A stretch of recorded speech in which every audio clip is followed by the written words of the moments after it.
आज झाले व्हिडिओ यांना परमिशन दिली तुम्ही? नाही नाही, चांगलं मारलं की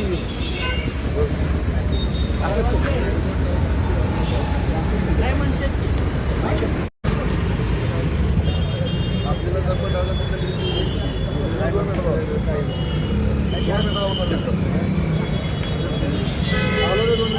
सगळं काढलं ना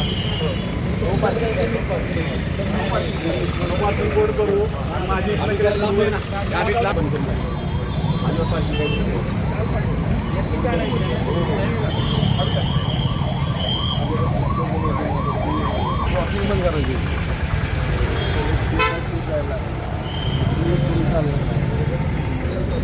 गणपती आहे तुम्हाला ऍक्सेप्ट करता येईल का?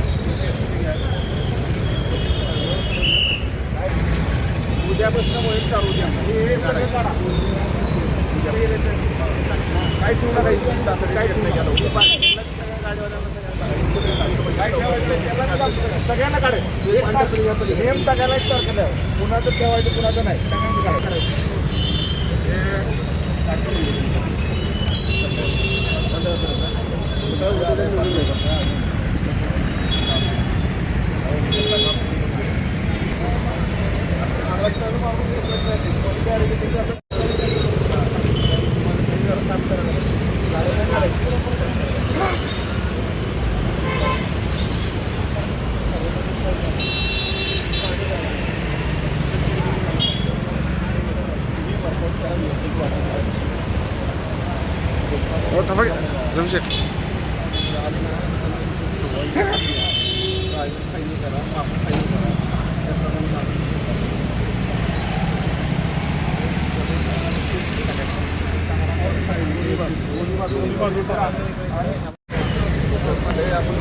काय करतो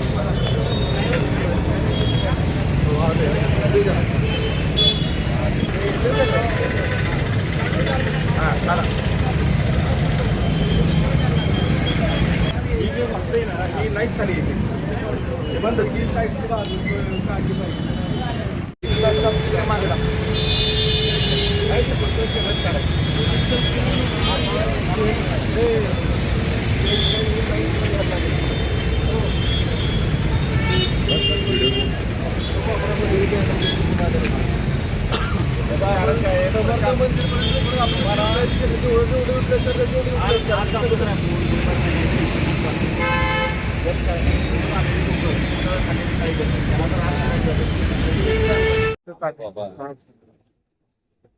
सातत्यानं गेले कित्येक दिवस झालं साईबाबा मंदिर चौक म्हणजे पोहे नाका ते गोडली नाका आणि गोडली नाका ते अजिंठा हॉटेल ते कोल्हापूर रस्ता त्या रस्त्यावरती प्रचंड मोठ्या प्रमाणात अतिक्रमण होतंय आणि अतिक्रमणाबरोबरच पार्किंगचा प्रश्न निर्माण होतोय आणि जाणाऱ्या येणाऱ्या विद्यार्थी असेल महिला असेल पादचारी वर्ग असेल त्यांना फार मोठ्या प्रमाणात त्रास होतोय. यासाठी माननीय नगराध्यक्ष अमोल मोहिते यांच्या नेतृत्वाखाली आणि सातारा शहर पोलीस स्टेशनचे वाहतूक शाखेचे अधिकारी माने साहेब सर्व नगरपालिकेचे आमचे पदाधिकारी सर्व नगरसेवक या भागात त्यांच्या माध्यमातून या ठिकाणच्या पाहणी केली. या पाहणीमध्ये यापूर्वी जसा एकदा आराखडा आपण कच्चा तयार केला होता त्या कच्च्या आराखड्याचं इम्प्लिमेंट करण्याच्या दृष्टिकोनातून आज या ठिकाणी मोहीम होती. या मोहिमेच्या माध्यमातून सोमवारपासून मी आज विनंती करतो गोडली भागातील सर्व नागरिकांना त्याचबरोबर मुख्यधारक वगैरे यांना की जिथं आपलं अतिक्रमण असेल त्या आपण स्वप्रश्न काढून घ्यावं. नगरपालिकेनं काढण्याची कारवाई करायची आपल्यावरती वेळ आणू नका कारण हा प्रश्न तुमच्यासाठी महत्वाचा नाही तितकाच महत्वाचा. लहान मुलांना जे आई वडील शाळेत सोडायला जातात किंवा लहान मुलं येत असतात सायकलून येत असतात त्यांना फार मोठा धोका होऊ शकतो. आपण सातत्याने बघतो की गोडली चौकामध्ये जर उभं राहिलं आणि तिथून जर शाळा सुटायच्या वेळेस आणि भरायच्या वेळेस जर बाहेर पडायचं झालं तर एक तास आपल्याला या लाईन मध्ये उभं राहावं लागतं. माननीय खासदार श्रीमंत छत्रपती उदयनराजे माननीय नामदार श्रीमंत छत्रपती शिवेंद्रराजे भोसले या दोघांनी पण आम्हाला सांगितलं होतं की याबाबत ठोस कारवाई नगरपालिकेच्या माध्यमातून करावी.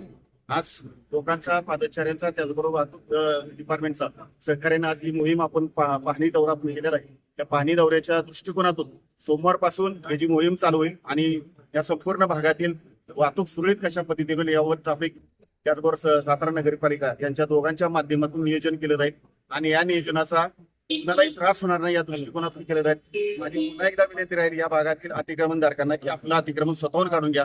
आपल्यावरती अतिक्रमण काढण्याची वेळ येऊ देऊ नका अशी मी पुन्हा विनंती करतो. आणि आमच्या या मोहिमेत सर्व गोर्डीवासियांनी, शाहूनगर वासियांनी, त्याचबरोबर पूर्व भागातील सर्व नागरिकांनी सहकार्य करावं. माननीय नगराध्यक्षांनी एक ठोस पाऊल उचललेलं आहे, जेणेकरून सातारा शहरातील नाही तर या पूर्व भागातील वाहतूक व्यवस्था सुरळीत व्हावी. त्यास आपलं सहकार्य असावं ही विनंती. छत्रपती ईश्वरराजे भोसले, छत्रपती उदयनराजे भोसले यांच्या मार्गदर्शनाखाली काम करत असताना गेले 2-3 महिने म्हणजे जो बॉम्बे रेस्टॉरंट कोयनाकडे जाणारा रोडचं काम चालू झालेलं आहे. त्यामुळं ह्या रोडला म्हणजे गोर्डीतनं कोयनाकडे जाणाऱ्या या रोडवर ट्रॅफिकचं प्रचंड प्रमाण वाढलेलं आहे. इथं 2-3 स्कूल आहेत, त्यामुळे जाणाऱ्या लहान मुलांना स्कूलच्या सोळा टायमिंग मध्ये मुलं काय वेळेत पोहोचत नाहीत. हॉस्पिटल्स आहेत, या सगळ्याचा विचार करून आज आम्ही नगरपालिका, तसंच आपले वाहतूक शाखेचे पी.आय. माने साहेब, तसंच PWDचे अधिकारी आणि नगरपालिका अशी आज आम्ही मोहीम करून पाहणी केली नाही. प्रथमदर्शनी जे काम आम्ही चालू करणार आहे ते जे काही टपऱ्या किंवा जे बाहेर अतिक्रमण जे आलेलं आहे, जे टपऱ्या लागलेला असू दे किंवा कोणाचे काही दुकानं, छोटी छोटी दुकानं आहेत, पार्किंगचे विषय आहेत, हे जर आता आम्ही थोडंसं मार्गदर्शन सगळ्या अधिकाऱ्यांना केलेलं आहे. त्याप्रमाणे सोमवारी याचं ऍक्च्युअल काम चालू होईल. आता आपण वरनं जो क्रॉसिंगचा इथे ते आपलं पुणे होते कोल्हापूर ते कोयनाका हे सरळ मार्ग इथं जे शाहूनगर मधनं वरनं येणार ट्रॅफिक आणि कल्याणीकडनं वर शाहूनगर जाणं ट्रॅफिक, याला आपण बॅरिगेटिंग घालून ते क्लोज करतोय. आणि त्याला पर्यायी रोड आपण ह्या दवाखान्यापासून आपली जी पाणी टाकी तिथनं खाली तिथून पर्यायी आपण रोड चालू करतोय. तसं तिथनं खालच्या या कॉलनीतून स्कूल पशी कल्याण शाळेपाशी निघणार आहे. असे 2-3 निर्णय महत्वाचे आम्ही इथं आज इथं घेतलेले आहेत. त्याचं इम्प्लिमेंटेशन सोमवारपासून चालू केलं. माझी सर्व नागरिकांना विनंती आहे की सगळ्यांनी आम्हाला नगरपालिकेला सहकार्य करावं. आणि हे सहकार्य केलं तुम्हाला होणारा खोळंबा, तुम्हाला होणारा उशीर याचा मार्ग निघेल एवढं सांगतो आणि थांबतो.